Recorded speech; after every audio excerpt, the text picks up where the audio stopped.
ಖಾರ ಬಣ್ಣ ಮತ್ತು ರುಚಿ ಆಚಿ ಚಿಲ್ಲಿ ಪೌಡರ್. ಸುವರ್ಣ ವಿಧಾನಸೌಧದಲ್ಲಿ ಇಂದಿನಿಂದ ಚಳಿಗಾಲದ ಅಧಿವೇಶನ. ಇಂದಿನಿಂದ ಡಿಸೆಂಬರ್ 19ರವರೆಗೆ ನಡೆಯಲಿರುವಂತಹ ಚಳಿಗಾಲದ ಅಧಿವೇಶನ. ರಾಜ್ಯ ಸರ್ಕಾರವನ್ನು ಕಟ್ಟಾಕೋದಕ್ಕೆ ವಿಪಕ್ಷಗಳ ಅಸ್ತ್ರ ರೆಡಿ ಆಗಿದೆ.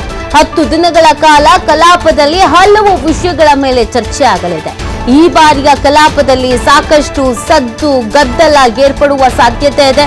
ಕಬ್ಬು ಬೆಳೆಗಾರರ ಸಮಸ್ಯೆ, ಮೆಕ್ಕೆಜೋಳ ಬೆಳೆಗಾರರ ಸಮಸ್ಯೆ ಬಗ್ಗೆ ಚರ್ಚೆ ಆಗಲಿದೆ.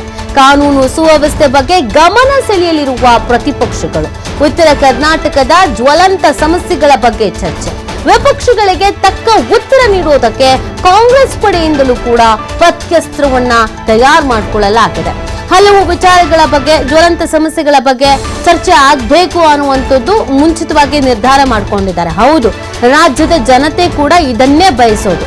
ನಿಮ್ಮ ಈ ಕಚ್ಚಾಟ, ಈ ಕೆಸರೆಚಾಟ, ಅವ್ರ ಮೇಲೆ ಇವ್ರು ಹೇಳೋದು, ಅವ್ರ ವಿವಾದವನ್ನು ಇಟ್ಕೊಂಡು ಇಲ್ಲಿ ಎಳೆದು ತರೋದು, ಕಾಲಹರಣ ಮಾಡೋದು, ಇದನ್ನ ಬಿಟ್ಟು ನಿಜವಾಗ್ಲೂ ಯಾವ ವಿಚಾರದ ಬಗ್ಗೆ ಚರ್ಚೆ ಆಗಬೇಕು, ಯಾವ ವಿಚಾರಕ್ಕೆ ಒಂದು ತಾರ್ಕಿಕ ಅಂತ್ಯ ಕಾಣಬೇಕು, ಯಾವ ವಿಚಾರಕ್ಕೆ ಒಂದು ಶಾಶ್ವತ ಪರಿಹಾರ ಸಿಗಬೇಕು, ಅದ್ರ ಬಗ್ಗೆ ಚರ್ಚೆ ಮಾಡಿ ಅನ್ನೋದೇ ರಾಜ್ಯದ ಜನತೆ ಕೂಡ ಕೇಳೋದು.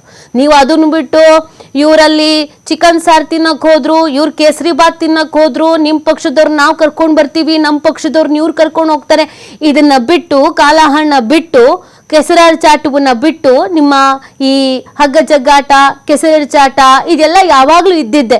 ಅದಕ್ಕೇನು ಅಧಿವೇಶನ ಆಗ್ಬೇಕು ಅಂತ ಏನಿಲ್ಲ, ಹೊರಗೂ ನೀವು ಅದನ್ನ ಮಾಡ್ಕೊಳ್ತೀರಾ. ಆದ್ರೆ ಜ್ವಲಂತ ಸಮಸ್ಯೆಗಳ ಬಗ್ಗೆ ಚರ್ಚೆ ಮಾಡಿ. ಸಾಕಷ್ಟು ಸಮಸ್ಯೆಗಳಿದೆ. ನೀರಾವರಿ ವಿಚಾರ ಆಗಿರ್ಬೋದು, ಅಥವಾ ರೈತರಿಗೆ ಅನುದಾನದ ವಿಚಾರ ಆಗಿರ್ಬೋದು, ರೈತರ ಹಿತದೃಷ್ಟಿಯಿಂದ ಕೆಲವೊಂದಷ್ಟು ಯೋಜನೆಗಳು ನೆನೆಗುದ್ದಿಗೆ ಬಿದ್ದಿರೋದ್ರ ಬಗ್ಗೆ ನಾವು ಬಿಜೆಪಿ, JDS, ಕಾಂಗ್ರೆಸ್ ಅನ್ನೋದನ್ನ ಬಿಟ್ಟು ಒಗ್ಗಟ್ಟಾಗಿ ಒಟ್ಟಿಗೆ ಹೋರಾಡೋಣ, ಒಗ್ಗಟ್ಟಾಗಿ ಒಟ್ಟಿಗೆ ಅದಕ್ಕೆ ನಾವೇನಾದ್ರೂ ಶಾಶ್ವತ ಪರಿಹಾರವನ್ನ ಕಂಡುಕೊಳ್ಳೋಣ ಅನ್ನೋದ್ರ ಬಗ್ಗೆ ಚರ್ಚೆ ಮಾಡಿ. ಅದನ್ನ ಬಿಟ್ಟು ನಾವು ಕೇಂದ್ರದವರು, ನೀವು ರಾಜ್ಯದವರು, ನೀವೇ ತರ್ತಾ ಇಲ್ಲ, ನಾವೇ ಬಿಡ್ತಾ ಇಲ್ಲ, ಈ ಜಗಳಗಳು ಬೇಡ ಅಂತ. ಸೊ ಈ ಬಾರಿ ನಿರೀಕ್ಷೆ ದುಪ್ಪಟ್ಟೆ ಇದೆ. ಯಾಕಂದ್ರೆ ಇವರೆಲ್ಲ ಹೇಳ್ತಿದಾರಲ್ಲ, ಅದೇ ರೀತಿಯಾಗಿ ಚರ್ಚೆ ಮಾಡಬೇಕು ಅಂತ ಅನ್ಕೊಂಡಿದೀವಿ. ಉತ್ತರ ಕರ್ನಾಟಕದ ಬಗ್ಗೆ ಹೆಚ್ಚಿನ ಫೋಕಸ್ ಮಾಡಬೇಕು ಅಂತ ಅನ್ಕೊಂಡಿದೀವಿ ಅಂತ ಹೇಳ್ತಾ ಇದ್ದಾರೆ. ಯಾವಾಗ್ಲೂ ಅಧಿವೇಶನದ ಕೊನೆಯ 2 ದಿನ ಈ ವಿಚಾರ ಚರ್ಚೆ ಆಗ್ತಿತ್ತು. ಚರ್ಚೆಯಾಗಿ ಏನಾದ್ರು ಪರಿಹಾರ ಸಿಗ್ತಾ ಇತ್ತಾ? ಇಲ್ಲ, ಖಾಲಿ ಚರ್ಚೆ ಅಷ್ಟೇ, ಮುಗಿತಾ. ಮೇಲೆ ಅದಕ್ಕೂ ಇವ್ರಿಗೂ ಸಂಬಂಧವೇ ಇರ್ತಿರ್ಲಿಲ್ಲ.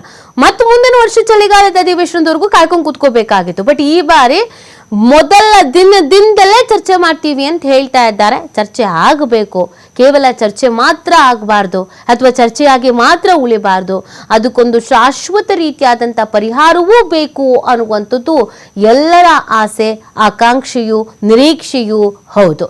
ಪ್ರತಿಯೊಬ್ಬ ಉತ್ತರ ಕರ್ನಾಟಕ ಭಾಗದ ಜನರು, ರೈತರು, ರಾಜ್ಯದ ಜನತೆ, ಸಾಕಷ್ಟು ಕಡೆಯಲ್ಲಿ ಹುಲಿ ಕಾಟ ಇದೆ, ಕಾಡು ಪ್ರಾಣಿಗಳ ಕಾಟ ಇದೆ, ಆನೆ ಕಾಟ ಇದೆ, ಇನ್ನು ಕೆಲವು ಕಡೆಯಲ್ಲಿ ಬೆಂಬಲ ಬೆಲೆ ವಿಚಾರ ಚರ್ಚೆ ಆಗ್ತಾ ಇದೆ, ನೀರಾವರಿ ವಿಚಾರ ಚರ್ಚೆ ಆಗ್ತಾ ಇದೆ, ಸ್ಕೂಲ್ಗಳ ವಿಚಾರ ಚರ್ಚೆ ಆಗ್ತಾ ಇದೆ, ಸರ್ಕಾರಿ ಶಾಲೆಗಳ ವಿಚಾರ ಚರ್ಚೆ ಆಗ್ತಾ ಇದೆ, ಹಾಸ್ಪಿಟಲ್ಗಳ ವಿಚಾರ ಚರ್ಚೆ ಆಗ್ತಾ ಇದೆ. ಮಾಡಿ ಇದ್ರ ಬಗ್ಗೆ ಚರ್ಚೆನಾ, ಇದಕ್ಕೆ ಸಂಬಂಧಪಟ್ಟಂತ ನಿರ್ಣಯಗಳನ್ನ ಕೈಗೊಳ್ಳಿ. ಅದನ್ನ ಹೊರತುಪಡಿಸಿ ಈ ಹಗ್ಗ ಜಗ್ಗಾಟ ಬೇಡ ಅನ್ನೋದು ಎಲ್ಲರೂ ಕೇಳ್ತಾ ಇರೋದು.